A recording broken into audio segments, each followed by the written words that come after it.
इसके के सब्जेक्ट है Excel, Word, PowerPoint, Access, internet. फिर मुझे लास्ट में इनका सम निकालना है, इनका रिजल्ट निकालना है कि ये पास है या फेल है, इनकी एक परसेंटेज निकालनी है, फिर इनकी ग्रेड निकालना है, इनका पोजीशन निकालना है। काइंड ऑफ ये ऐसा दिखने वाला है, ये एक इमेज है, ये इसी का सॉल्यूशन है, ये कुछ ऐसा दिखने वाला है। हो सकता है कि इसमें ये नंबर चेंजेस हो, नंबर के मैं नहीं बता सकता, पास में चेंज हो, ओवरऑल दिखेगा ये ऐसा। हेलो, प्लीज एक्नॉलेज करते रहिए, आवाज आ रही है। Sorry, try once. Yes please go ahead. हाँ, ये क्लियर है ना? कोई इश्यू तो नहीं है इसमें? नहीं। एक सेकंड दीजिएगा मुझे प्लीज।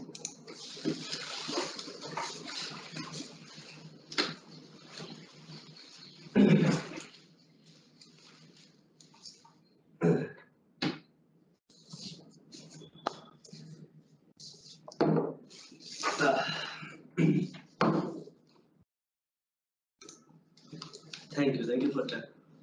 अब मुझे यहाँ ये जो डेटा है मेरे पास, ये डेटा मुझे इसे कुछ इस तरीके से दिखाना है, एक इस फॉर्मेट में दिखाना है। और इसके लिए मैंने कुछ असाइनमेंट जो नीचे रखे हैं वो क्या क्या है। सबसे पहले मैंने यहाँ पे फॉर्मेटिंग का दिया है कि इंसर्ट अ रो, मुझे ऊपर एक रो इंसर्ट करनी है सबसे टॉप पे, और उसे मुझे एक हेडिंग देनी है प्रॉपर। तो इसमें हम इंसर्ट सीखने वाले हैं, हेडिंग कैसे देना है वो सीखने वाले हैं, फॉर्मेट करने वाले, फॉर्मेट एंड हाईलाइट। आप ये देख पा रहे हैं, ये जो मैंने टॉपिक दे रखे 31 थ्रू 32 में मैं ये पढ़ रहा हूँ फॉर्मेटिंग के लिए। फॉर्मेट करना है, हाईलाइट करना है मुझे टाइटल और सब टाइटल्स को। जो ये टाइटल हो गया, इसका हेडिंग हो गया, और ये सब हेडिंग्स हो गई, सब student detail, subject detail, report card, ये उसकी सब हेडिंग्स हो गई।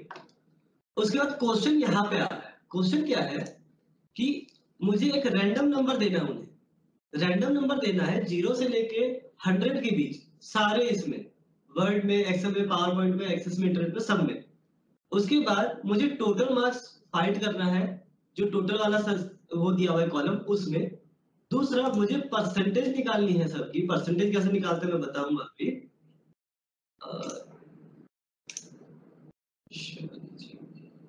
परसेंटेज कैसे निकालते हैं मैं बताऊंगा अभी। और परसेंटेज बेसिस पे मुझे रिजल्ट निकालना है। रिजल्ट क्या है कि अगर 60% नंबर आते हैं तो बच्चा पास है, अदरवाइज बच्चा फेल है। उसके बाद मुझे उन्हें ग्रेड असाइन करना है कि अगर 90 से ज्यादा है तो ए, 70 से ज्यादा है तो बी, 60 से ज्यादा है तो सी, और 50 से ज्यादा है तो डी। उसके बाद मुझे इनकी पोजीशन निकालनी है ये। उसके बाद मुझे इन्हें एक रोल नंबर असाइन करना है। रोल नंबर क्या होगा? Combination of 2 letter of name and 4 time repeat of serial number.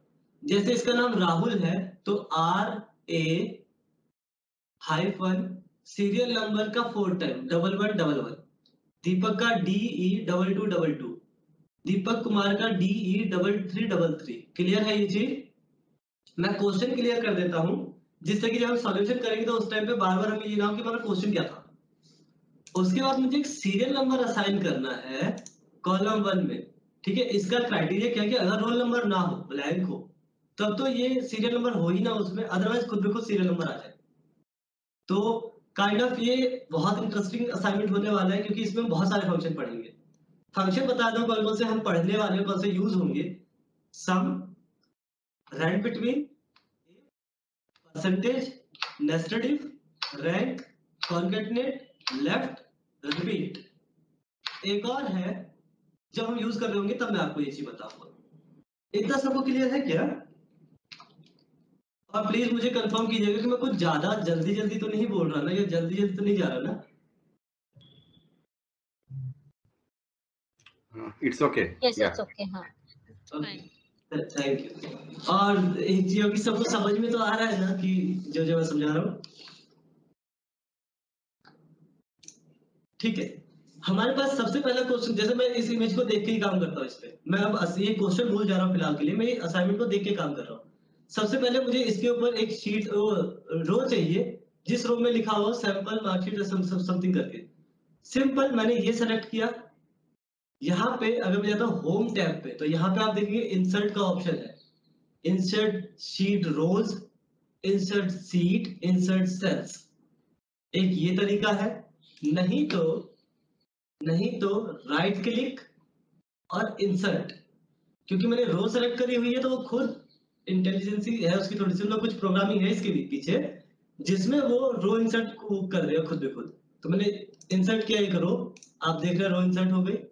अब क्योंकि इसके पीछे शायद एक रो, अच्छा ये ऑलरेडी इसके पीछे इंसर्ट थी, तो इसीलिए यहाँ पे ये कलर आया। मैं इन सबको हटा देता हूँ थोड़ी देर के लिए।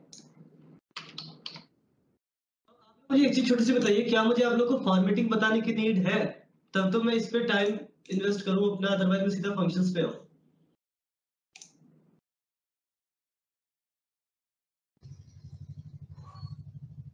नहीं, आई थिंक ये ठीक है।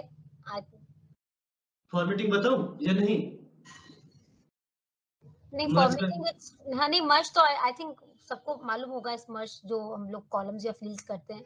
ठीक है, तो फिर मैं एक काम करता हूँ, मैं जल्दी जल्दी कर देता हूँ, जिसे नहीं पता वो एक स्टेप बस नोट कर लेंगे। ओके, है ना? मैंने शीट डिलीट कर दी यहाँ पे। अब मैं राइट क्लिक करता हूँ और मैं इंसर्ट करता हूँ राइट क्लिक से, नहीं तो इसका शॉर्टकट क्या होता है, कंट्रोल और न्यूमेरिक पैड से प्लस। और मुझे इसमें क्या चाहिए था, मुझे इसमें चाहिए था लिखा हुआ सैंपल मार्कशीट, तो मैंने इसमें क्या लिखा, सैंपल मार्कशीट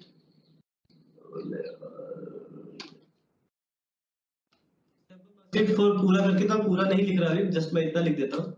दूसरा उसके बाद मुझे सेकंड रो चाहिए थी, जिसमें मुझे सब्जेक्ट डिटेल, स्टूडेंट डिटेल और रिपोर्ट कार्ड चाहिए, तो मैंने इस पे सेलेक्ट किया और मैंने किया कंट्रोल प्लस, तो आप देखेंगे कि यहाँ पे सेलेक्ट हो गया। अब दूसरा ये चीज जो है ये पूरा एक रो में है, तो मैंने इस सेल को सेलेक्ट किया जो लिखा हुआ और ड्रैग करके यहाँ पे सेलेक्ट करके मैंने इसे कर दिया मर्ज, और इसका मैंने फॉन्ट साइज थोड़ा सा बढ़ा दिया जिससे कि वो थोड़ा इसकी तरह दिखे, और मैंने इसे कर दिया एक येलो कलर, और इसे मैंने कर दिया बोल्ड। तो अब ये कुछ इसी की तरह दिख रहा है।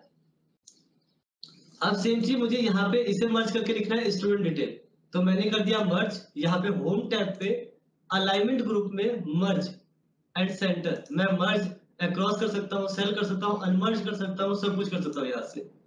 यहाँ पे फिर मैंने लिखा स्टूडेंट डिटेल। फिर मैंने यहाँ पे, अगर देखिए मेरा ऑलरेडी ये मर्ज हो गया, लेकिन ये इस पे काम नहीं करेगी, 4 मुझे मर्ज करना है। फिर मैंने ये मर्ज किया यहाँ तक, और क्योंकि देखिए 1 2 3 4 5, ये 5 मेरे सब्जेक्ट्स हैं, इसीलिए मैंने 5 को सेलेक्ट किया हुआ है। और फिर मैंने यहाँ लिख दिया सब्जेक्ट, और यहाँ मैंने लिख दिया मर्ज करके रिपोर्ट, मर्ज किया रिपोर्ट। इस चीज को मैंने थोड़ा जल्दी जल्दी इसीलिए किया है क्योंकि I think maximum of you को आता है। अगर नहीं किसी को आता तो प्लीज मुझे बताइएगा, मैं फिर से इस चीज को रिपीट कर सकता हूँ, क्योंकि मैं उम्मीद करता हूँ कि क्लास थोड़ी सी लेट हो जाए लेकिन समझ में आ जाए तो ज्यादा अच्छा। मैं थोड़ा सा बढ़ाता हूँ और मैं इन सबको देता हूँ एक बॉर्डर। तो बॉर्डर का क्या, होम टैब पे गए, फॉन्ट वाले ग्रुप में यहाँ सेलेक्ट किया और यहाँ पे ऑल बॉर्डर, ये बॉर्डर आ गया। अब ये कुछ कुछ इस तरीके से दिखना स्टार्ट हो गया, बस मैं कलर मैच नहीं कर रहा, वरना प्रॉपर इस तरीका दिख रहा है थोड़ा थोड़ा। अब मैंने इस रो को सेलेक्ट करके और एक कोई सा भी कलर दे दिया जो मुझे सही लग रहा है, इसे सेलेक्ट करके मैंने कोई और कलर दे दिया। ठीक है, इतना क्लियर है सबको? यस। हाँ, मुझे एक चीज बताइए कि आप में से कितनों को इफ कंडीशन आती है? आप लोगों ने, बहुत लोगों ने इफ कंडीशन यूज करी होगी, या मुझे इफ कंडीशन बतानी है? सबसे अच्छा इफ कंडीशन बताते हैं। इफ कंडीशन थोड़ा सा, बता दीजिए। हाँ इफ कंडीशन थोड़ा अच्छा भी है, मेरा भी मतलब एक फेवरेट टॉपिक है इफ कंडीशन का। एक सिंपल सी चीज, मैं एक क्वेश्चन करता हूँ कि जैसे मैंने यहाँ लिखा 4 और यहाँ लिखा मैंने 8, सिंपल, और यहाँ पे मुझे लिख रहा है, यहाँ पे मुझे चेक कराना है। क्वेश्चन सुनिएगा मेरा, अगर ये सेल ब्लैंक है तो यहाँ पे लिखा है यस, अगर ये सेल ब्लैंक नहीं है तो लिखा हुआ है नो।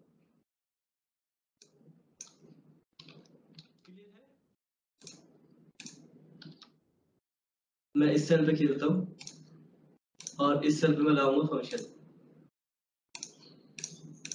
मैं थोड़ा सा इधर जूम आउट कर दूंगा जिससे कि वो क्लियर सबको दिखेगा।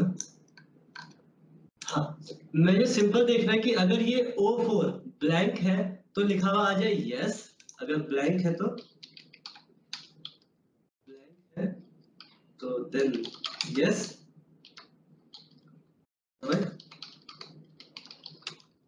नो। ठीक है, इतना क्वेश्चन समझ में आ गया मेरा। अगर ये सेल ब्लैंक है तो लिखा हुआ है यस, नहीं है तो लिखा हुआ है नो।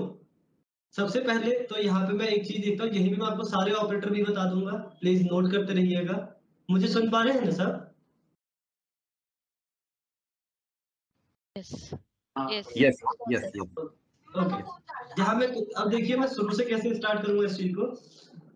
सबसे पहले यहाँ एक ऑपरेटर का यूज होता है। मैं कुछ ऑपरेटर आप लोगों को बता देता हूँ जो आप लोगों को ऑलरेडी पता होंगे 90% लोगों को, लेकिन कुछ को नहीं पता होगा। जैसे मैं करता हूँ जी, अगर ये इज इक्वल टू, तो इज इक्वल टू मुझे बताता है कैलकुलेटिव रिजल्ट। ये मुझे बताएगा कैलकुलेटिव रिजल्ट।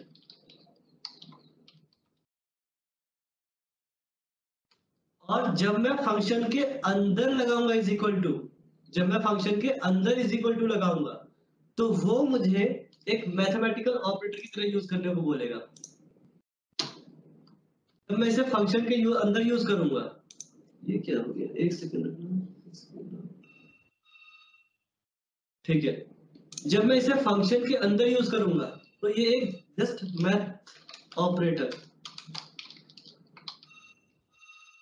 का काम क्या होता है, बस बराबर चेक करना कि हाँ ये क्या इसके लिए बराबर है, क्या इसके बराबर है, हाँ या ना, हाँ या ना।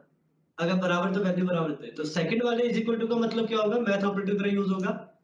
एक आता है इसमें कॉमा, इस कॉमा को हम बोलते हैं सेपरेशन पॉइंट।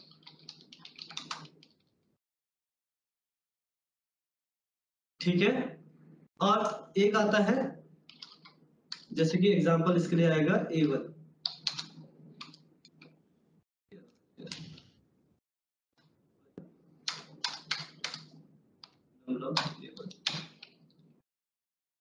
A1 तो यहाँ पे क्या आएगा, रिलेटिव सेल रेफरेंस।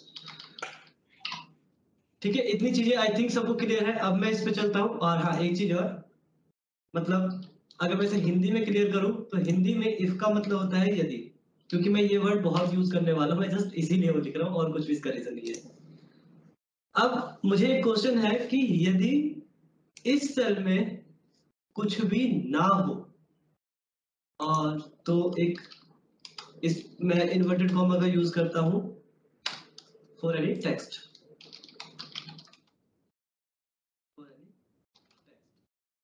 यदि इसमें कुछ भी ना हो, मुझे वर्ड टू वर्ड वो चीज लिखनी पड़ेगी और बतानी पड़ेगी। अगर इसमें कुछ भी ना हो तो वो दिखाए यस, नहीं तो दिखाए नो। सिंपल है। मुझे एक रिजल्ट दे, कैलकुलेटिव रिजल्ट दे, इसके लिए इज इक्वल टू, मैंने एक वर्ड यूज किया है यदि इस सेल में, क्योंकि उस सेल का आंसर होगा या तो हाँ या तो ना।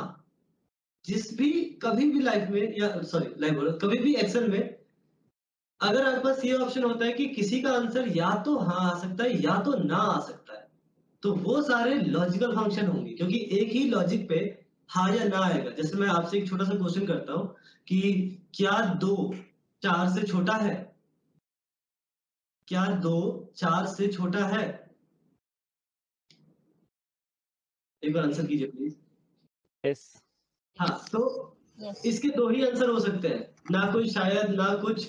हमने बस एक चीज देखी कि हाँ एक वैल्यू है 2, एक वैल्यू है 4, बस उन दोनों को कंपेयर कर दिया। अगर कंपेयर किया तो इसमें कंपैरिजन ऑपरेटर्स भी आएंगे इस लॉजिक में। तो एक मैंने ब्रैकेट क्यों ओपन किया, ब्रैकेट है पैरेंथेसिस, मतलब काइंड ऑफ एक बाउंड्री ओपन करना। अब देखिए इज इक्वल टू का मतलब एक कैलकुलेटिव रिजल्ट दे, यदि इस ब्रैकेट के अंदर मैं जो लिखूंगा उसका, इस ब्रैकेट के अंदर मैं लिखूंगा क्या, पहले लॉजिकल टेस्ट। लॉजिकल टेस्ट क्या होता है कि मैं दो चीज को कंपेयर करता हूं। जैसे मैंने अभी आपसे एक क्वेश्चन किया था कि 2 4 से बड़ा है, पहली बात तो 2 वैल्यू होनी चाहिए, उसके बीच में एक लॉजिकल ऑपरेटर होना चाहिए, बराबर, बड़ा, छोटा या नहीं। यही 4 हो सकते हैं, बराबर होगा या तो बड़ा होगा या तो छोटा होगा या तो नहीं होगा। यदि ये सेल की वैल्यू इस सेल की वैल्यू बराबर है, एक मैथमेटिकल लॉजिकल ऑपरेटर आ गया, बराबर है किसके, खाली के। खाली के लिए मैंने आप लोगों को यहाँ बताया था टेक्स्ट के लिए, ब्लैंक के लिए। तो inverted comma space inverted comma, अगर ये वैल्यू बराबर है खाली के तो वो मतलब सेपरेशन। अब उसने लॉजिक को सेपरेट कर दिया वैल्यू रिटर्न करने में, तो प्रिंट करे यस। यस एक टेक्स्ट है जो कभी चेंज नहीं हो रहा, इसी के लिए ब्रैकेट इसमें इन्वर्टेड कॉमा ओपन और मैं लिख रहा हूँ यस और इन्वर्टेड कॉमा क्लोज, इतनी ही वैल्यू लिखे। नहीं तो क्या, नहीं तो और तो दोनों में एक ही चीज है, नहीं तो में value of true, value of true yes हो गया, वैल्यू ऑफ फॉल्स नहीं तो लिखा आ जाए नो, और फिर बस इतना रिजल्ट दे दे मुझे, इसके लिए ब्रैकेट क्लोज, सिंपल आंसर। अब देखिए क्या ये 8 इसमें कोई वैल्यू है, मतलब ब्लैंक है नहीं, अब मैंने ब्लैंक स्पेस किया तो अभी ये नहीं आ रहा है। कोई मुझे इसका एक रीजन बताना चाहेगा कि हाँ ये क्यों नहीं आ रहा है, रीजन यही छुपा हुआ है।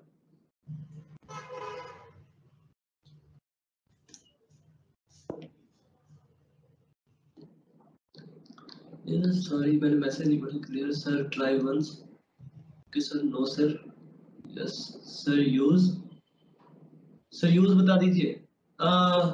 दिव्यांशु सर किसका यूज?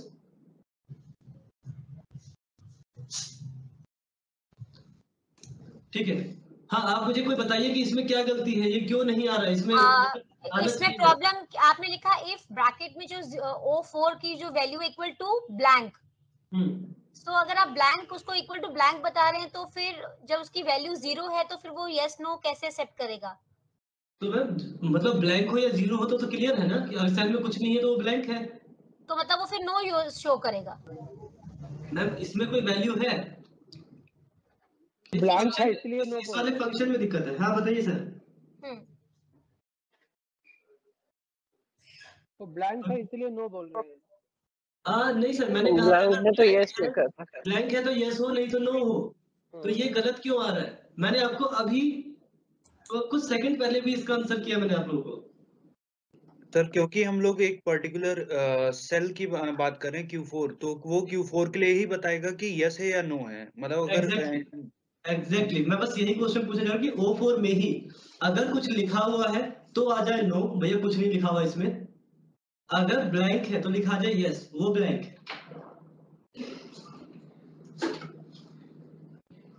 तो लेकिन यहाँ पे नो क्यों आ रहा है, इसका कोई एक छोटा सा आंसर कर पाएगा?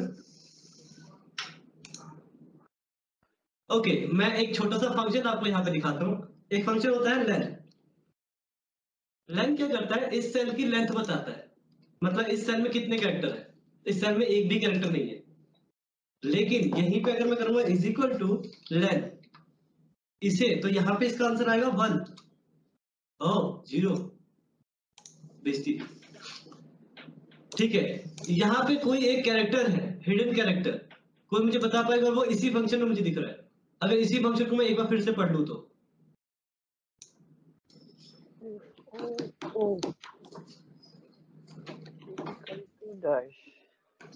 कोई चैट बॉक्स में पूछेगा no logic added. Sir logic sorry Kavita में लॉजिक ऐड है, लॉजिक है O4 is equal to if O4 is equal to blank, ma'am यही लॉजिक है।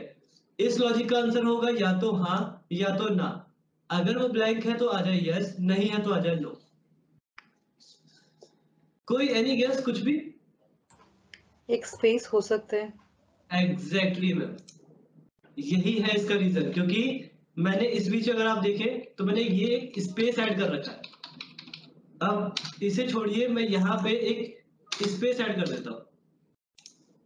मैंने उसे बताया कि भैया मैंने इसे ब्लैंक नहीं बोला, यहाँ मैंने कहा O4 बराबर हो एक स्पेस के, देखिए यहाँ कर्सर देख पा रहे हैं आप मेरा, एक स्पेस के, तो यस दे अदरवाइज नो दे, तो मतलब मेरा एक्सेल स्पेस को भी एज अ टेक्स्ट काउंट करता है।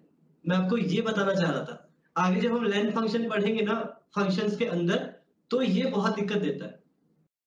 अब मैंने क्या करा, इस चीज को हटाने के लिए यहाँ से स्पेस हटा दिया, बस स्पेस हटा दिया। अब ये देखिए ब्लैंक हो गया, अब एंटर, अब नो आएगा, और इसके अंदर जो था मैंने इसे हटा दिया। अब देखिए यस आ रहा है। Thank you ma'am, thank you for answer ma'am, सटीक आंसर था आपका। अगर आप कोई नोट करना चाहे तो प्लीज नोट कर लीजिए, अदरवाइज हम आगे बढ़ते हैं थोड़ा सा। क्या ये इफ कंडीशन सबको क्लियर हुई?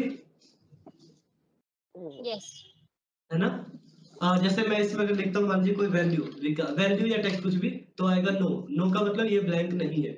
और आप देख पा रहे हैं लेंथ का मतलब क्या था, इस सेल में जो मैंने लिखा है उसकी लेंथ बताना, VIK 1 2 3 6 नंबर है, तो 6 टेक्स्ट आ गए, यह इसकी लेंथ आ गई 6। Clear? Thank you so much, ये काफी इंटरेस्टिंग मुझे वो लगा। अब मुझे इसे वापस जाना है।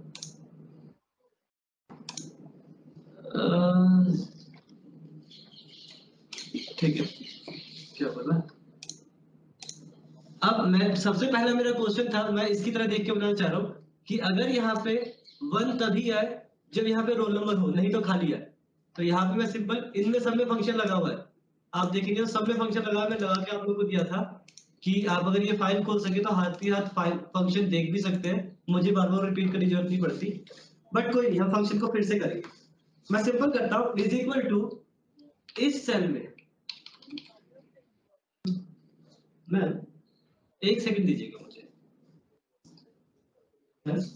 ये एरो किसी क्यों मूव हो रहा है, ये सेल क्यों मूव हो रहा है, तो बटन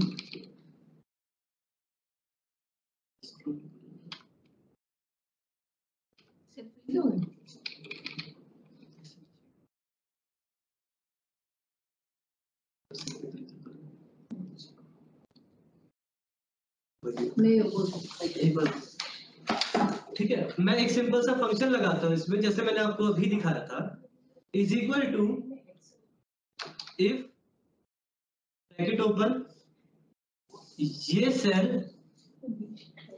इज इक्वल टू हो ब्लैंक के, तो प्रिंट करे ब्लैंक, क्योंकि मैं ब्लैंक प्रिंट भी तो करवा सकता हूँ, तो प्रिंट करे ब्लैंक, नहीं तो प्रिंट करे सीरियल नंबर। आप लोग को पता है कि सीरियल नंबर कैसे प्रिंट कराते हैं, या तो मैं ऊपर वाले सेल को +1 लिख दूं यहाँ पे, नहीं तो मैं रोज फंक्शन लगा दूं, क्योंकि रोज फंक्शन मुझे पर्सनली अच्छा लगता है, इसलिए मैं रोज फंक्शन का यूज ज्यादा करता हूँ।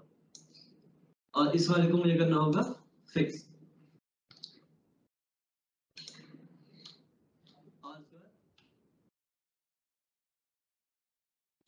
अब मैं इसे बस ड्रैग कर दे रहा हूँ यहाँ तक। अब देखिए अगर मैं इसमें कुछ भी लिखता हूँ, जैसे मैं लिखता हूँ K, तो यहाँ 2 आएगा, मैं लिखा L O, देख रहे सीरियल नंबर ऑटोमेट हो गया।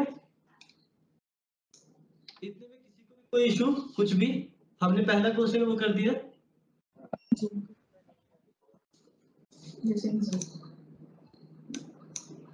ये तो दिखेगा नहीं, ये और ये मुझे साथ दिखाना है, ठीक है। मैं इसे थोड़ा सा ऊपर कर सकता हूँ, जो भी सर उन्होंने प्लीज बता दीजिए, इतना कर सकते हैं।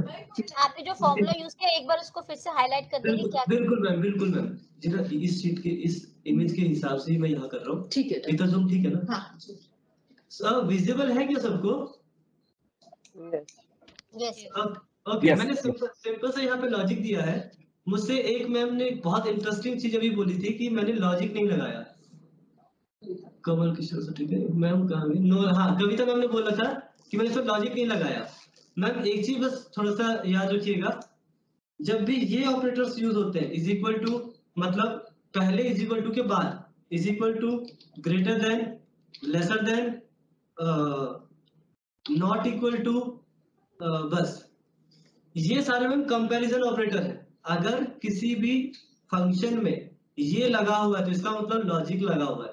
एक वैल्यू से पहले मतलब 2 वैल्यू के बीच में ये ऑपरेटर लगने जरूरी है, बराबर हो, बड़ी हो वैल्यू, छोटी हो वैल्यू, या नहीं बराबर।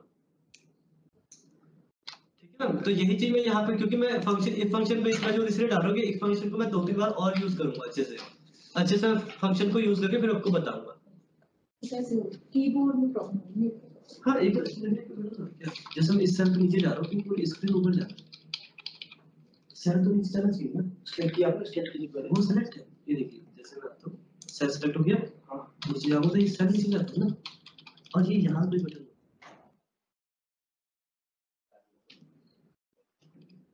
पूरी एक्सेल ऊपर नीचे आती है, that's what he said।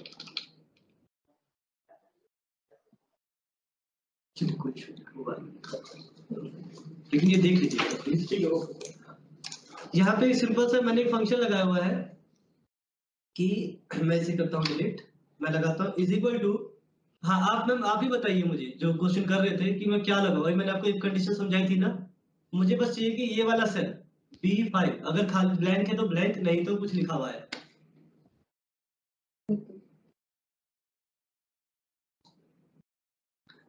Hello, ठीक है। ये सेल अगर बराबर है खाली के मतलब ब्लैंक के, तो सेपरेशन कि हाँ भैया आई क्या प्रिंट क्या चाहिए मुझे, तो खाली प्रिंट चाहिए, नहीं तो मुझे क्या प्रिंट चाहिए, मुझे प्रिंट चाहिए जो ऊपर लिखा है उसी को +1 कर दे हमेशा, और ब्रैकेट क्लोज और फिर उसके बाद एंटर। तो यहाँ अगर मैं लिखूंगा जैसे एक्स मान लीजिए एग्जांपल के लिए, तो यहाँ पे 2 खुद आ जाएगा। एक चीज क्लियर है, ये मैं दूसरी बार बता चुका हूँ। क्लियर। ओके, अब नाम तो मैम टेक्स्ट है ऑलरेडी, है ना। इसमें क्या है कि मैंने जैसे आप देखेंगे राहुल का RA, राहुल सिन्हा का RA और सीरियल नंबर का 4 टाइम रिपीटेशन और बीच में एक हाइफन ऐड किया हुआ है। तो रोल नंबर के लिए क्या होता है, हमारे पास टेक्स्ट के से रिलेटेड 2 फंक्शन होते हैं, एक लेफ्ट और एक राइट। मैं यहाँ फंक्शन लिख देता हूँ, एक लेफ्ट और एक राइट। आप देखेंगे कि क्या करता है लेफ्ट और राइट, कॉमन सी बात है, जैसा आपको दिख रहा है यहाँ पे कि लेफ्ट साइड से वैल्यूज ढूंढता होगा, राइट साइड से वैल्यूज ढूंढता होगा, और यही काम है जैसा आप सोच रहे हैं। जैसे अगर मैं देखूं इस पे, तो कैसे कर सकता हूं मैं इसे, मैंने इसमें लेफ्ट साइड से इसकी वैल्यू देखी, कितने मुझे कितनी वैल्यू चाहिए, मैंने क्या बोला था यहाँ पे राहुल का 2 रिपीटेशन। तो यहाँ आप देख रहे होंगे आर्ग्यूमेंट इसका कि लेफ्ट सेल सेलेक्ट कौन सा नंबर ऑफ कैरेक्टर, कितने कैरेक्टर चाहिए, मुझे 2 कैरेक्टर चाहिए इसमें, और मैंने कर दिया एंटर। तो क्या ये DE दीपक का DE आ गया। अब मुझे इसमें एक स्पेस ऐड करना है, तो मैंने आप लोगों को अभी थोड़ी देर पहले फंक्शन बताया था कॉनकैटिनेट, बताया था मैंने। हाँ, तो मैं इसके पहले बस एक फंक्शन आ रहा हूँ कॉनकैटिनेट। अब कॉनकैटिनेट देखिए एक छोटा सा फंक्शन है, ये कैसे बड़ा होता जाएगा। एक लेफ्ट, क्योंकि उसकी तरफ से C5 में से मुझे 2 कैरेक्टर चाहिए थे, तो C5 उस दीपक में से 2 कैरेक्टर, तो DE आ गया। कॉनकैटिनेट, अब वो कहेगा एक टेक्स्ट तो मेरा ये हो गया, अब दूसरा टेक्स्ट कौन सा, दूसरे के लिए, क्योंकि मुझे सेपरेट करना है दूसरा, इसीलिए कॉमा। अब यहाँ आप देखेंगे टेक्स्ट 2 हाईलाइट हो गया। अब मुझे उसके बाद क्या चाहिए, DE फिर एक स्पेस चाहिए, मतलब ये हाइफन चाहिए, तो इन्वर्टेड कॉमा में या डबल कोट्स में हाइफन का सिंबल।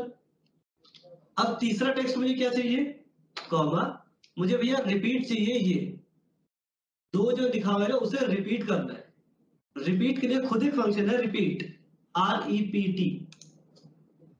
मैंने टैब दबाया, रिपीट करना है इसे। अब देखिए यहाँ पे आर्गुमेंट देखिए, रिपीट करना है टेक्स्ट को, कितनी बार रिपीट करना है, तो कॉमा भैया रिपीट कर दो इसे 4 बार और ब्रैकेट कर दो बंद। एक बार रिपीट का ब्रैकेट बंद हुआ, अब कॉनकैटिनेट का ब्रैकेट बंद करूंगा और कर दूंगा एंटर। अभी बता रहे कि एक ब्रैकेट कम रह गया शायद आपका, ये क्या है तो भाई कॉनकैटिनेट सी पर, ओके एक सेकंड रुकिएगा, मैं इसमें लिखूं कॉनकैटिनेट लेफ्ट साइड से इसमें 2 कैरेक्टर ढूंढो और उसके बाद ऐड करो हाइफन को, जो मैंने आपको बताया था, उसके बाद रिपीट कर दो जो इसमें लिखा है उसे 4 बार। ये इसी की वजह से हो रहा है, कॉनकैटिनेट का ब्रैकेट स्टार्ट नहीं हुआ, रिलेशन जो बन रहा है ना, there is 2 commas in between. नहीं उनको उसमें कोई इशू नहीं है, ये कॉमा बिटवीन होने का रीजन है, ये मेरे विंडो पे इस वाली स्क्रीन पे कोई इशू है जिसकी वजह से वो कीबोर्ड और ये इसके बीच का रिलेशन बना रहा है।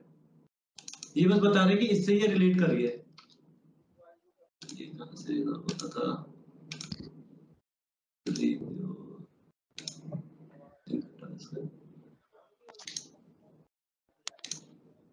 डिलीट नहीं उससे तो सर आपके कीबोर्ड पे ना स्क्रॉल लॉक ऑन है।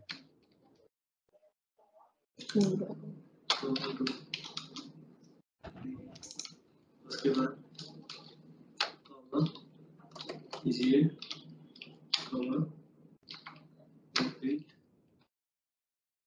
ये 4 बार और उससे घटे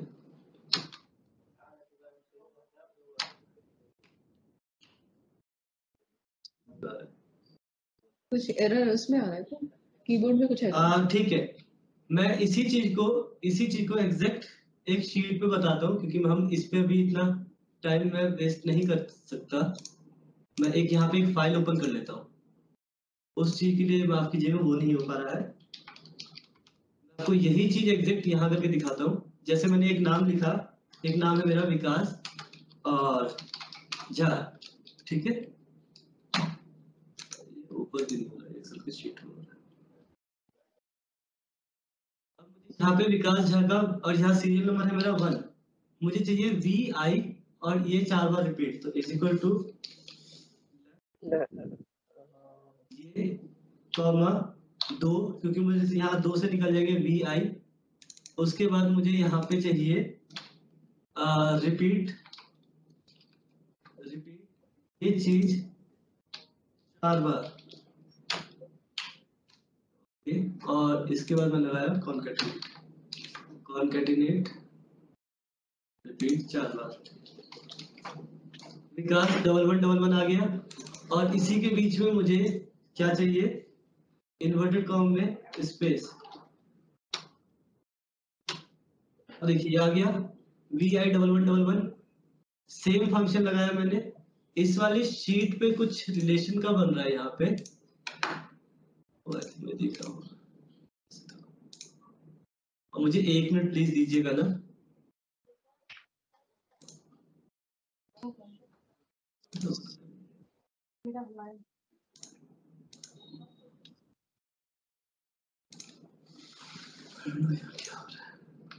ठीक है, ये मतलब इसका आप एक बार लॉजिक समझे क्या कि ये काम कैसे कर रहा है।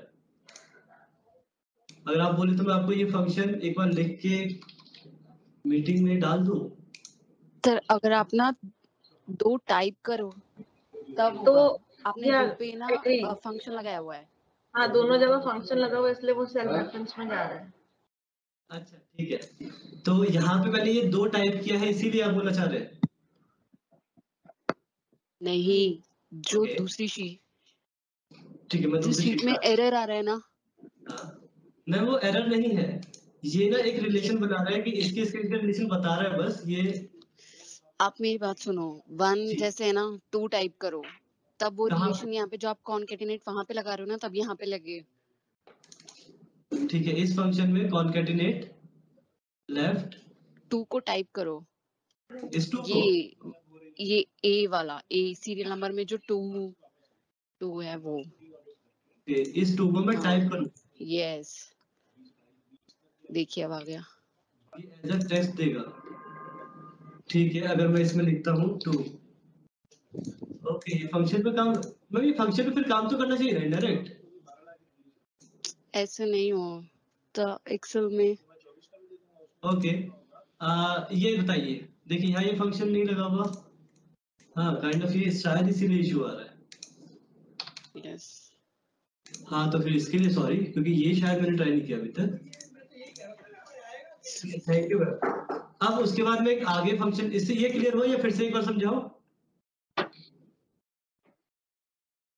ये आई होप कि मैम ज्यादा क्लियर करेंगे। सर एक चीज पूछनी थी, अगर हम यहाँ पे भी सीरियल नंबर पे भी फॉर्मूला लगाएंगे, रोल नंबर पे भी फॉर्मूला लगाएंगे, फिर तो हमारे को वही एरर फिर आगे दिखाएगा। तो सीरियल नंबर के लिए जो आपने इफ वाला फंक्शन लगाया था, फिर वो तो हम दोनों जगह फंक्शन पे सूट नहीं कर पाएगा। मेन चीज वही है। देखिए फिर मैं एक काम कर सकता हूँ, जैसे कि ऐसा कुछ है नहीं कि ये इसी पे डिपेंडेंट है ना। देखिए क्या है, उसमें इशू क्या आया था, मैंने इस सेल को इसी पे डिपेंडेंट करवाया था, ठीक है, उसके बाद मैंने लगाया था। मैं एक चीज आपको दिखाता हूँ, जैसे यहाँ 2 लिखने के अलावा मैं लगाता हूँ इफ, सिंपल चीज, ये सेल अगर ब्लैंक हो तो आ जाए ब्लैंक, नहीं तो फिर आ जाए जो मैं चाहिए, तो ऊपर वाला और +1। अब आ गया मैम। वो मेरी क्या गलती थी कि मैंने इस सेल को इसी पे डिपेंड करवा के फिर इसी फंक्शन लगाया था, तो वो रिलेशन बता रहा है मुझे कि इन दोनों सेल में खुद ही ये सेल इस पे ही डिपेंडेंट है, तो फंक्शन नहीं लगाएगा। मैम क्लियर है? हाँ जी क्लियर है। हाँ, और उसके बाद मैं इस चीज को अगर ड्रैग करूँ यहाँ पे तो यहाँ भी ऐसे उठाता रहेगा। अब मैम आते हैं इस पे, और थैंक यू मैम। सर एक बार इसको रिपीट करेंगे। अभी जैसे जो हमारा सीरियल नंबर, हम जैसे ये कह रहे हैं कि एक शीट में अगर रोल नंबर ना हो तो उसमें सीरियल नंबर ना आए, ठीक है, लेकिन तो दूसरी तरफ हम लोग कॉन्कैटिनेट लगा रहे हैं, वहां पे हम ये कह रहे हैं कि जो सीरियल नंबर हो उसी से रोल नंबर क्रिएट होगा। अब देखिए सर, मैं एक चीज बता रहा हूँ। अब यहाँ पे एक बस छोटा सा इशू क्या था, अभी इस सेल पे कोई वैल्यू नहीं लिखी हुई, मुझे लिखनी है। तो जब मैं इस सेल को इस पे बेस्ड कर दे रहा हूँ, मैं एक बार तो इस सेल को इसका रेफरेंस दे रहा हूँ, और दूसरी बार मैं इसी वाले सेल को रोल नंबर को सीरियल नंबर का रेफरेंस दे रहा हूँ। तो इसीलिए वो एक एरर शो कर रहा है। एरर शो नहीं कर रहा है, एक रिलेशन शो कर रहा है मेरे लिए कि ये सेल जो है ऑलरेडी डिपेंडेंट है रोल नंबर वाले सेल पे। तो इसीलिए उसका वो आंसर नहीं कर रहा मुझे। मैं एक छोटा सा बस वो करता हूँ कि अगर यहाँ पे नाम हो, अगर यहाँ पे नाम लिखा हो, तब तो वो सीरियल नंबर दे, अदरवाइज ब्लैंक दे। तो ये इससे डिपेंडेंसी हट गई, और उसके बाद मैं रोल नंबर उस पर डिपेंड करके क्रिएट कर देता हूँ। मुझे एक सेल तो ऐसा फिक्स चाहिए जिस सेल में मैं अपनी वैल्यूज लिखूं, और उस सेल के थ्रू मैं अगली सेल्स को डिपेंडेंट बनाता रहूं। राइट, ठीक है सर। तो वो मेरे से बस ये मेरी मिस्टेक थी, एक्सेल में कोई मिस्टेक नहीं है, मेरी मिस्टेक थी कि मैंने आपको ये नहीं बताया कि दो सेल एक दूसरे पर डिपेंडेंट नहीं होते। जैसे ये सेल इस पे डिपेंड और उसके बाद तुरंत ये सेल भी इस पे डिपेंड हो, तो दोनों कंफ्यूज होंगे रिजल्ट दिखाना किस में है। इसीलिए मैं इस सेल को, रोल नंबर को इस पे डिपेंड करता हूँ, नेम वाले पे। अगर नेम वाला ब्लैंक हो ये आएगा ब्लैंक, नहीं तो फिर आएगा जो सीरियल नंबर मैंने लिखा था उसी को +1 करके। सर जी, और ये सर वो जो हाँ सर, वो कॉन्केटेंट में आ रहा हूँ, अभी आऊंगा। अब हम ये वाला इफ एक बार देख लेते हैं। अगर मैं दीपक को डिलीट करूँ तो यहाँ ब्लैंक है, अगर मैं दीपक रख देता हूँ तो यहाँ पे सीरियल नंबर आ रहा है। सर इतनी चीज क्लियर है? सर इतनी चीज क्लियर है? सर क्लियर है सर। एक मेरा डाउट जो था, मैं क्या ऐड ऑन कर सकता हूँ कुछ सर? बिल्कुल बिल्कुल प्लीज। हाँ सर, मैं ये कह रहा था जो लास्ट में आपने जो कॉन्कैटिनेट वाला जो फंक्शन यूज किया है उसमें रिपीट के बाद A3,4 आपने यूज किया है। सर मैं उसी पे आ रहा हूँ सर, मैं उसी को उस फंक्शन को यहाँ रिपीट कर रहा हूँ अभी। A3+1 अगर करेंगे तो शायद में भी वो ऐड ऑन हो जाए, मतलब आपको नया फंक्शन ऐड, मतलब जो आपने सीरियल नंबर में आपने जो फंक्शन लगाया था वो आपको करने की जरूरत नहीं पड़ेगी। A3+1 अगर आप शायद में भी, आई डोंट नो, एक बार करके देखना पड़ेगा। हाँ लेकिन सर मुझे यहाँ पे सीरियल नंबर खुद चाहिए ना सर, इसीलिए मैं चाहता हूँ कि ये सर इस पे डिपेंडेंट हो। हर वर्ड में मुझे सबके लिए A3 रिपीट करना पड़ेगा +1, इसके लिए +1, इसके लिए +1। सीरियल नंबर तो मुझे एक टेक्स्ट में, एक रिजल्ट में चाहिए सर, बच्चे देखने के लिए कि कितने बच्चे टोटल, इसीलिए सीरियल नंबर चाह रहा हूँ सर। करने के इसके बहुत सारे तरीके हैं, जो आप बता रहे हो एग्जैक्ट सही है। सर ने सिंपल क्या बताया कि मैं यहाँ जो कॉन्केट लगाऊंगा, रिपीट 4 टाइम करने से अच्छा है कि मैं यहाँ 2 सेलेक्ट करके 1 को सेलेक्ट कर लूं। लेकिन यहाँ मैं चाहता हूँ कि सीरियल नंबर भी है, बस इसीलिए। अब यहाँ पे सर वो देखते हैं जो हम कर रहे थे।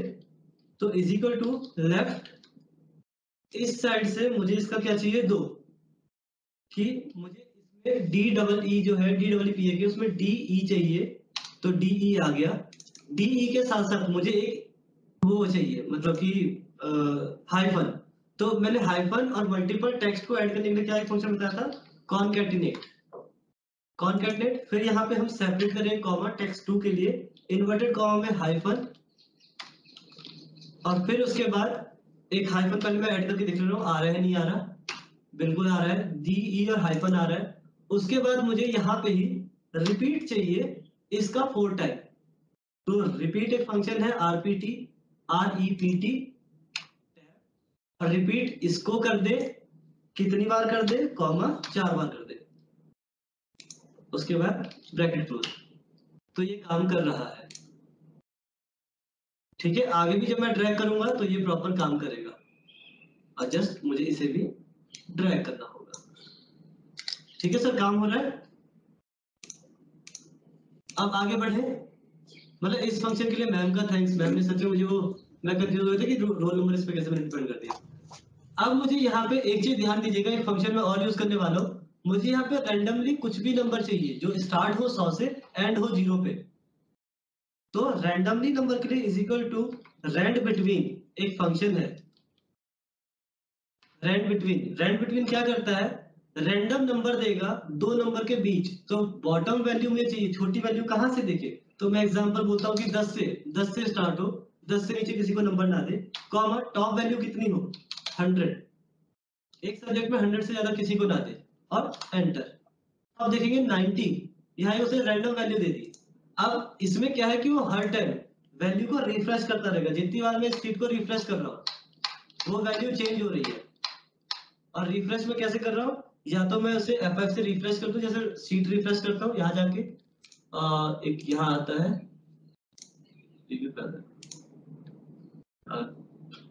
एक शीट रिफ्रेश का ऑप्शन आता है, ये रहा। या तो मैं रिफ्रेश कर दूं, नहीं तो अगर मैं इसमें कुछ भी मॉडिफिकेशन करूंगा, कोई फंक्शन लगाऊंगा, उसके बाद वो शीट रिफ्रेश हो जाएगी।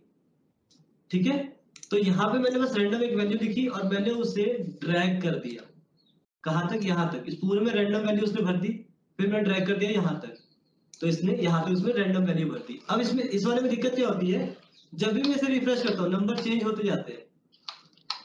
तो इसके लिए सिंपल मुझे क्या करना है कि इन सब को सेलेक्ट करना है, कॉपी करना है और यहाँ पे पेस्ट एज अ वैल्यू कर देना है।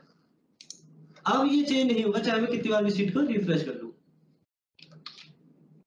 अब मैं कितनी बार शीट को रिफ्रेश कर लूं, ये चेंज नहीं होगा यहाँ से। इस वाले फंक्शन में किसी को भी कोई इशू है क्या? तो फिर से बताइएगा आप कमांड। हाँ, मैं कमांड इन दोनों में फिर से डाल के आपको दिखाता हूँ। मैंने सेलेक्ट किया is equal to rand between. Rand क्या करता है, रैंडमली कोई भी नंबर दे देगा। रैंड बिटवीन क्या करेगा, जो मैं उसे क्राइटेरिया दूंगा, जैसे 10 से लेके 100 तक, इन दोनों के बीच में ही कोई नंबर देगा। देखिए आ रहा है बीच में कोई नंबर, इसी को जस्ट मैंने ड्रैग कर दिया। अब क्योंकि मैं चाहता हूं कि जब भी मैं इसे रिफ्रेश करूं वो चेंज ना हो, तो मुझे क्या करना होगा, सेलेक्ट करना होगा, जस्ट कॉपी करना होगा और इसी को paste as a value, paste value करना होगा। ठीक है सर। अब हम आते हैं बेसिक फंक्शन पे, जो इसका मुझे टोटल निकालना है। टोटल के लिए एक छोटा सा फंक्शन होता है सम, इज इक्वल टू सम, और सेलेक्ट किया मैंने यहां से लेके यहां तक को, क्योंकि ये मेरे सब्जेक्ट है सारे, तो मुझे इसका टोटल देखना है, और एंटर। तो यहाँ पे रिजल्ट आ गया इसका 215, मतलब सम आ गया। अब मुझे इसी में देखना है इसका रिजल्ट फिर से वही केस है कि अगर इसकी परसेंटेज, ये वाली परसेंटेज अगर ज्यादा है 60 से तो पास हो, अदरवाइज फेल हो जाए। तो पहले मैं परसेंटेज निकाल देता हूँ। परसेंटेज के लिए एक सिंपल सा आप लोगों को पता हो परसेंटेज कैसे निकालते हैं, कोई मुझे बताना चाहेगा परसेंटेज कैसे निकालते, कोई बताना चाहेगा मुझे? ठीक है, मैं number of the marks divided by total number for all the subjects. Okay. Marks divided by total like 500. Like his total is 215 divided by 500. ठीक, मैम बिल्कुल अच्छा, आपने बिल्कुल सही किया। अब मैं इसी को थोड़ा सा ठीक करता हूँ। ओके। कि बस इसे मैं थोड़ा समझाऊं तो परसेंटेज होता क्या है कि 215 500 का कौन सा हिस्सा है, अगर हम उसे 100 में कंसीडर कर दे तो total marks obtain divided by, जैसे मैम ने कहा 500, तो 500 का लॉजिक क्या था कि 5 सब्जेक्ट थे, इनटू में हर सब्जेक्ट का मार्क्स था 100 ब्रैकेट 1 और उसके बाद 100, क्योंकि परसेंटेज है तो 100 का होगा, तो इसके 43% आए। मैं फिर से एक बार रिपीट कर रहा हूँ, टोटल मार्क्स ऑब्टेन, कितना मार्क्स आया, कितने में से, तो टोटल कितने मार्क्स से मैक्सिमम कितने मार्क्स हो सकते हैं 500। 500 कैसे होते हैं कि नंबर ऑफ सब्जेक्ट, तो 1 2 3 4 5 और maximum number in each subject 100, तो इसीलिए वो 500 हो गया। उसके बाद इंटू 100, क्योंकि मुझे परसेंटेज 100 में निकालना है, इसीलिए इसका 43% हो गया। अब मैं नीचे आता हूँ, इसे मैं करता हूँ ट्रैक। अब आते हैं इस वाले क्वेश्चन पे, अगर परसेंटेज 60 से ज्यादा हो तो पास, नहीं तो बच्चा फेल। कोई मुझे इसमें गाइड करना चाहेगा कि मैं कैसे पास फेल निकाल सकता हूँ? नॉर्मल इफ कंडीशन से निकलेगा, क्योंकि इसमें दो चीज कंपेयर करनी है। अगर ये चीज ज्यादा हो एक किसी एक्स वैल्यू से तो ये रिजल्ट है, अदरवाइज कोई और रिजल्ट है। तो क्या कोई मुझे सजेस्ट करना चाहेगा कि मैं क्या लगाऊं? सर इफ फंक्शन लगेगा। If percentage is more than, देखिए if percentage is more than 60 then pass PASS हो जाएगा, नहीं तो वैल्यू ऑफ फॉल्स, नहीं तो क्या हो जाएगा फेल। Sorry fail. 43 है तो फेल हो गया। अब देखते हैं 64 पे क्या आता है। 64 पे पास हो गया। क्या इसमें इतने में किसी को इशू है कुछ? क्योंकि अगला जो मैं बताऊंगा वो फिर काफी सही होगा इससे। इफ में किसी को कोई इशू है इफ कंडीशन में? ठीक है, अब आते हैं नेस्टेड इफ पे। नेस्टेड इफ क्या है? पहले मैं एक चीज नेस्टेड वर्ड बता दूं, नेस्टेड वर्ड में क्यों यूज करता हूं। जब भी मैं फंक्शंस इनसाइड अ फंक्शन नहीं होता जब हम बहुत सारे फंक्शंस को एक फंक्शन के अंदर यूज करते हैं, तो उसे हम नेस्टेड फंक्शन बोलते हैं। क्या ये डेफिनेशन क्लियर है मेरी? जैसे कि मान लीजिए अगर मैं यूज करूं एग्जांपल के लिए, सम के अंदर ही मैं मल्टीपल 4-5 रेंज ले लूं कि मुझे सम करना है सारी रेंजों का, लेकिन पहले वो ए से लेके डी तक को सम करे, फिर उसके बाद एल से लेके पी तक को सम करे, उसके बाद उन सबको सम कर दे। तो मैंने एक सम फंक्शन के अंदर ही बहुत सारे सम फंक्शन लगा दिए। तो functions inside a function is called nested function. Nested function यहां पे हम अभी करेंगे नेस्टेड इफ। नेस्टेड इफ क्या होगा कि अब यहाँ पे मल्टीपल क्राइटेरिया आएंगे। मैं आपको क्राइटेरिया दिखाता हूँ ग्रेड के लिए। मैं आपको दिखाता हूँ कि हमने अभी तक क्या क्या कंप्लीट किया है। जो मैंने आपको ये असाइनमेंट्स दिखाए थे, क्वेश्चन बताए थे, हमने ये कर लिया क्योंकि हमें 100 से लेके नंबर चाहिए था। देखिए 0 से लेके 100 तक फाइंड टोटल मार्क्स, हमने टोटल मार्क्स निकाल दिए सम के हेल्प से। हमने परसेंटेज निकाल दिया, हमने परसेंटेज पे बेस्ड होकर रिजल्ट निकाल दिया। ठीक है, हमने रोल नंबर असाइन कर दिया। हमने सॉरी मैम ने असाइन किया था वो, उसमें मेरी गलती थी। और हमने रोल नंबर असाइन, हमने सीरियल नंबर असाइन कर दिया और हमने रोल नंबर असाइन कर दिया। अब हमें पोजीशन और ग्रेड निकालनी है। ग्रेड का क्राइटेरिया देखिए, नोट कीजिएगा। अगर परसेंटेज 90 से ज्यादा है तो A, 70 से ज्यादा है तो B, 60 से ज्यादा है तो C, 50 से ज्यादा है तो D। अब देख रहे हैं कि यहाँ पे एक क्राइटेरिया नहीं है कि अगर 70 से ज्यादा है तो पास, नहीं तो फेल। यहाँ अगर 70 से ज्यादा तो एक चीज, 80 से ज्यादा है तो एक चीज, 90 से ज्यादा तो एक चीज। तो जब ये मल्टीपल क्राइटेरिया आ जाते हैं तो उसके लिए हम यहाँ मल्टीपल फंक्शंस का यूज करते हैं। फंक्शंस को थोड़ा ध्यान से देखिएगा प्लीज। अभी तक क्या था, मैं सिंपल लगाता था इज इक्वल टू इफ ये वाला सेल अगर बड़ा है 90 से तो इसे ग्रेड दे दे A, नहीं तो एग्जांपल के लिए अभी मैं एग्जांपल के लिए इसे ग्रेड दे देता हूँ, ग्रेड में से बस करता हूँ पास, नहीं तो फिर लिख दे पास। अब यहाँ पे दो क्राइटेरिया, या तो आएगा ग्रेड A नहीं तो आएगा ग्रेड पास। जैसे अगर मैं देखता हूँ अभी कोई भी 90 ज्यादा है नहीं तो इसलिए आ नहीं रहा है। अब मुझे बस इस पास वाली वैल्यू में, मतलब वैल्यू ऑफ फॉल्स को ही चेंज करना है। वैल्यू ऑफ ट्रू यही रहेगा। अगर K5 90 से बड़ा है तो A, नहीं तो क्या, नहीं तो फिर चेक करें क्या इफ यदि ये वाली वैल्यू बड़ी है 70 से तो B, नहीं तो फिर से चेक करें क्या ये वैल्यू बड़ी है 60 से, अगर हाँ है तो भैया C, अगर नहीं है तो फिर चेक कर ले। तो जितनी भी बार मैं चेक कराना चाहूँ मैं यहाँ बस लगाता जाऊंगा जब तक मैं चाहता हूँ। मैं अभी इसे C पे चाहूँ तो एंड करूँ, या तो मैं B तक भी आता हूँ। अगर ये वैल्यू बड़ी हो 50 से तो आ जाए इसका D, इसका ग्रेड आ जाए D, नहीं तो सिंपल लिखा आ जाए फेल। 60 से ऊपर तो अच्छा, 60 के ऊपर तो ये था कि 60 से नीचे पास हो ही नहीं सकता, 60 से ऊपर पास नहीं होगा तो इसे हम 60 तक ही ग्रेड लेते हैं। 60 तक में सी आए, अदरवाइज लिखा हुआ आ जाए फेल, क्योंकि इसके बाद तो बच्चा फेल ही हो जाएगा। 60 का हमने क्राइटेरिया दिया था, फेल।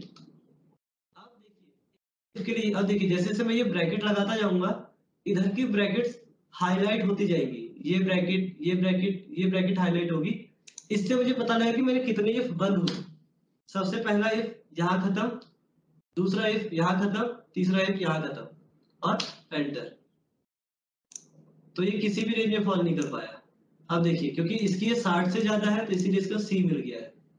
अगर यहीं पे मैं एक नंबर लिखूं, यहाँ से एक नंबर लिखना मैं स्टार्ट करता हूँ, सबको मैं देता हूँ 100, इसमें आता है 90, इसमें आता है मान लीजिए 90, मैं उसे ए ग्रेड देना चाहता हूँ बस 80, मैं उसे देना चाहता हूँ 60। इसके बाद मैं यहाँ से यहाँ तक खुद ड्रैग हो गया। देखिए 84 उसकी परसेंटेज आई तो वो बी आ गया। अगर मैं इसी को 100 कर दूंगा तो आई थिंक वो ए में जाएगा। हाँ, वो ए में फॉल कर रहा है। अगर इन्हीं सबको मैं कर दूंगा 50 तो कहीं ना कहीं बच्चा फेल हो गया, तो फेल पे सीधा फेल लिखा हुआ आ रहा है। क्या इतना क्लियर है टेस्टेड इफ? बस मैंने उसमें लॉजिक, मल्टीपल लॉजिक दिए हैं। यदि K9 बड़ा हो 90 से तो A, अगर 70 से नहीं, अगर नहीं बड़ा हो तो फिर क्या करें? फिर चेक करें फिर से, क्या वो 70 से बड़ा है तो B, अगर वो 60 से बड़ा है तो C, नहीं तो फिर फेल। ठीक है, इसमें किसी को कोई इशू है इतने में? सर एक क्वेश्चन था मेरा। जी प्लीज।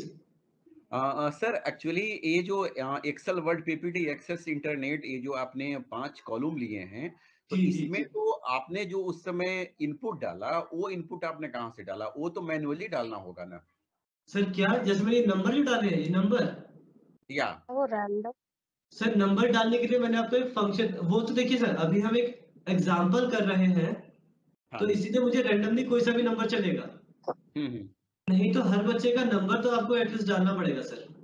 या एक्चुअली सर मुझे कंफ्यूजन ये हो रहा था, जो आपने रिफ्रेश किया और फ्रीज किया उसको एक बार रिपीट करने प्लीज। बिल्कुल सर, मैं कर देता हूँ। नहीं सर ये चीज तो क्लियर हो गई ना कि जब हम रियल की मार्कशीट बनाएंगे तो जो बच्चों के मार्क्स ऑब्टेन करेंगे होंगे हम वही लिखेंगे यहाँ पे।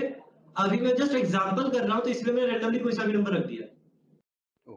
और रैंडमली कोई सा भी नंबर रखने के लिए मैंने यहाँ पे एक फंक्शन का यूज किया था, मैं एक बार फिर से यूज कर लेता हूँ, is equal to rand between. आप रैंडम से दो फंक्शन देखेंगे, रैंड और रैंड बिटवीन। रैंड का यूज होगा कि वो कोई सा भी वैल्यू उठा के रख देगा, उससे कोई मैटर नहीं करता। रैंड बिटवीन में क्या होगा, एक लॉजिक दूंगा मैं उसे कि भैया हम जो क्राइटेरिया दे रहे हैं, जैसे हमने क्राइटेरिया दिया कि 10 से लेके और एग्जाम्पल की 50 तक कोई सी भी वैल्यू यहाँ प्रिंट कर दो।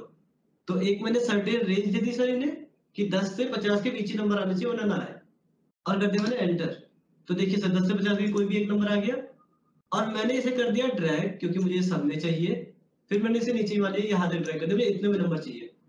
दिक्कत क्या है इस फंक्शन के साथ, जैसे मैं कोई फंक्शन लगाता हूँ या अपने कीबोर्ड से डिलीट बटन प्रेस करता हूँ खाली पे जाके, तो ये रिफ्रेश होता है, और जब ये रिफ्रेश होगा तो सर यहाँ पे ये नंबर को चेंज करता रहेगा। तो मुझे बार बार ये नंबर चेंज नहीं कराना, इसके लिए जस्ट मैं इसे कॉपी करता हूँ, सेलेक्ट करके कॉपी, राइट क्लिक कॉपी, और इसी सेल पे जाके पेस्ट कर देता हूँ एज अ वैल्यू। यहाँ से पेस्ट करूंगा तो जो फॉर्मेट है उसी के हिसाब से पेस्ट कर लेगा। आगे मैं आपको पेस्ट की सारी कंडीशंस बताऊंगा, पेस्ट वैल्यू क्या होता है, फंक्शन क्या होता है, ट्रांसपोज क्या होता है, परसेंटेज क्या होता है। अभी के लिए पेस्ट कर दे वैल्यू को, पेस्ट वैल्यू। अब जब मैं सर इसे रिफ्रेश करूंगा तो ये डिलीट नहीं होगा, मतलब रिफ्रेश नहीं होगा। क्लियर है सर? या now clear. Okay, thank you. Thanks sir. अब इसके बाद मैं आपको दिखाता हूँ कि एक हम ग्रेड कैसे निकाल सकते हैं। किसी का भी मतलब ग्रेड तो हमने निकाल दिया, यहाँ पे हम रैंक कैसे निकालते हैं। तो मैं रैंक देखना चाहता हूँ, रैंक का एक क्राइटेरिया मैं आपको बता दूं कि मैं देखना चाहता हूँ कि ये वाला पर्सन इस रेंज में कौन से नंबर पे फॉल कर रहा है। ठीक है सर, क्वेश्चन समझ के मेरा पोजीशन जो होगा, पोजीशन एक हाउ टू रिफ्रेश। ठीक है, रिफ्रेश शीट करने के लिए ना तो हमारे पास दो ऑप्शन है। एक तो मैं कहीं ब्लैंक उस पर चला जाऊं, ब्लैंक सेल पे, और डिलीट बटन प्रेस करता रहो तो सीट रिफ्रेश होती है।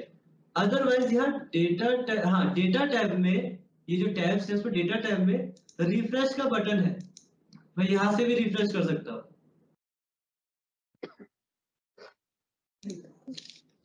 How to refresh it? Got it, sir. Concatenate sir. हाँ ये सर ने मुझे एग्जाम्पल दिया। Thank you Divyanshu sir. अब उसके बाद मैं रैंक पे आता हूँ, पोजीशन पे आता हूँ। पोजीशन प्लीज एक बार देखिएगा। पोजीशन का मतलब है कि ये पर्सन जिसका ये परसेंटेज है वो इस रेंज में कौन से नंबर पे आ रहा है।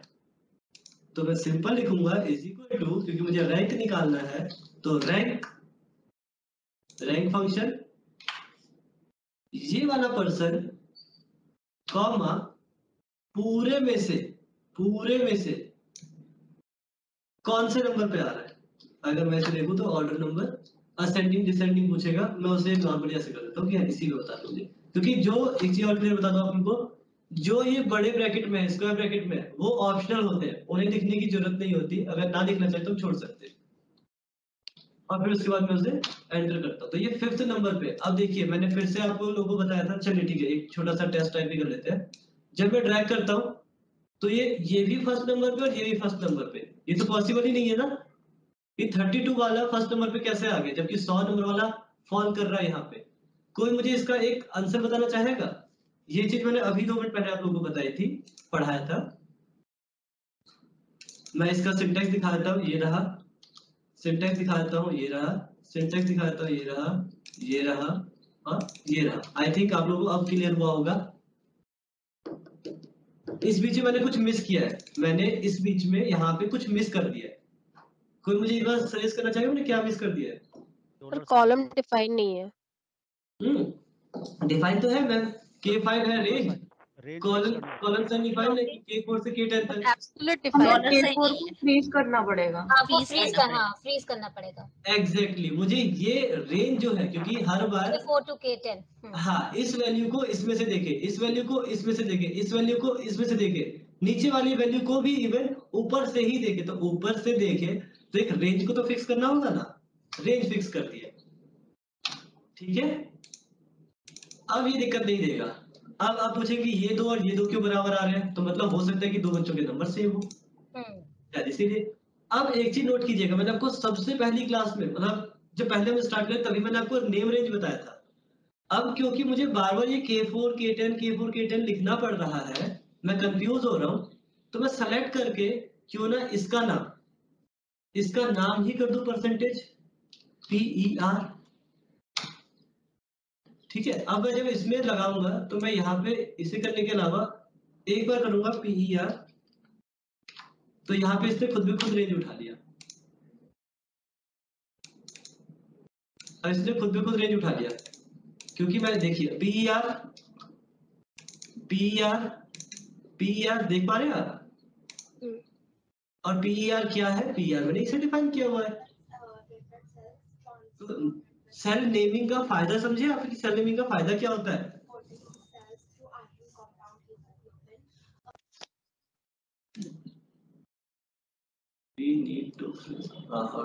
ठीक है मैम, ये क्लियर हुआ सबको? एक बार प्लीज बता दीजिए।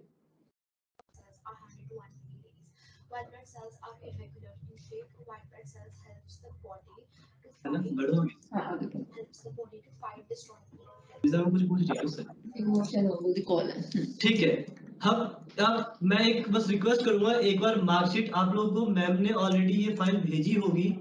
अगर आपको फंक्शन में कोई भी दिक्कत होता है तो एक रिक्वेस्ट होगी, पहले फंक्शन मत देखिएगा, क्योंकि ऑलरेडी मैंने आपको ये सारे फंक्शंस लगा के दिए हैं। यहाँ पे इधर सारे फंक्शन में लगा के दे चुका हूँ आप लोगों को, तो फंक्शन मत देखिएगा, यहाँ से यूज कीजिएगा जो मैम ने शीट भेजी है आपको, और एक बार बस अप्लाई करके देखिएगा कि आपसे ये कंप्लीट हो पा रहा है या नहीं हो पा रहा है, और आई थिंक हो जाएगा, इतना कुछ है ही नहीं इसमें। ठीक है, हम आगे बढ़े नेक्स्ट असाइनमेंट की तरफ। विकास जी एक क्वेश्चन है। जी सर प्लीज। जैसे कि आप रोल नंबर में सिंपलर लगाया ना, जैसे कि नाम और रिपीट। हाँ सर। जैसे कि 10 तक पहुंच जाओगा, रोल सीरियल नंबर 10 पहुंच जाएगा तो फिर 10 रिपीट हो जाएगी ना? हाँ सर, वो 10 हो जाएगा। मतलब जो इसमें लिखा है ना, मैं उसी वैल्यू को बस रिपीट कर रहा हूँ। मतलब एग्जैक्ट सर मैं इसमें रोल नंबर नहीं बना रहा, मैं जस्ट एक इसके थ्रू दिखाना चाह रहा था कि मल्टीपल फंक्शन एक साइड कैसे यूज कर सकते हैं।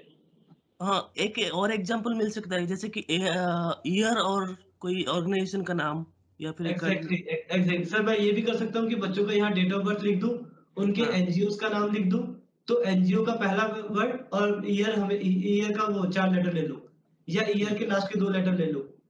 हाँ, तो बस मैं एक तरीके सर अगर बट हमारा यहाँ पे सीरियल नंबर में डबल डिजिट हो जाएगा तो यहाँ पे तो 4 डिजिट की जगह 8 डिजिट आ जाएगा ना नंबर, रोल नंबर। वही आएगा, वही है, क्योंकि मैंने उसे एक रेफरेंस दिया है, जैसे अभी मैंने यहाँ पे नोट किया है कि 100 मैंने उसे दिया कि जो इसमें लिखा है उसको वो बस 4 बार रिपीट करते। हमेशा क्राइटेरिया यही नहीं होता कि, और हम कभी सीरियल नंबर से रोल नंबर नहीं बनाते, इसका रीजन भी यही है क्योंकि जब सीरियल नंबर 100 के पार जाएगा तो वही चीज रिपीट होने लग जाएगी। तो क्या कर सकते हैं हम इसके लिए, इसके अल्टरनेट क्या होता है कि हम इसमें या तो उनका ग्रेड का उठा ले पहला वर्ड, ये बस इसके लिए बता रहा हूं मैं, नहीं तो सबसे बढ़िया इनका हम डेट ऑफ बर्थ कहीं पे रखते होंगे बच्चों का, उसके ईयर ऑफ बर्थ उठा ले, हो सकता है ना मैम, या तो combination of date and year.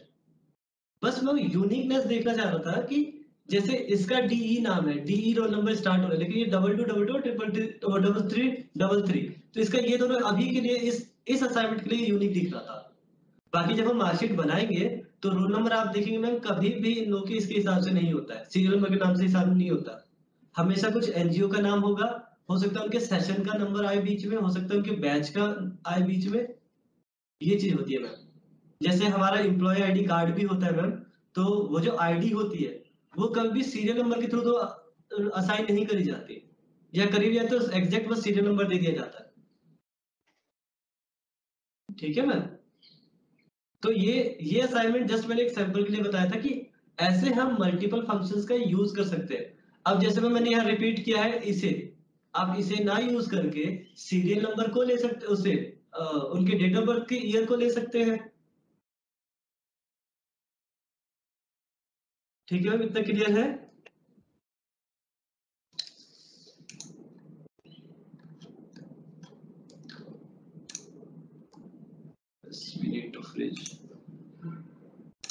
बढ़े के आगे नेक्स्ट असाइनमेंट तरफ बढ़े हम।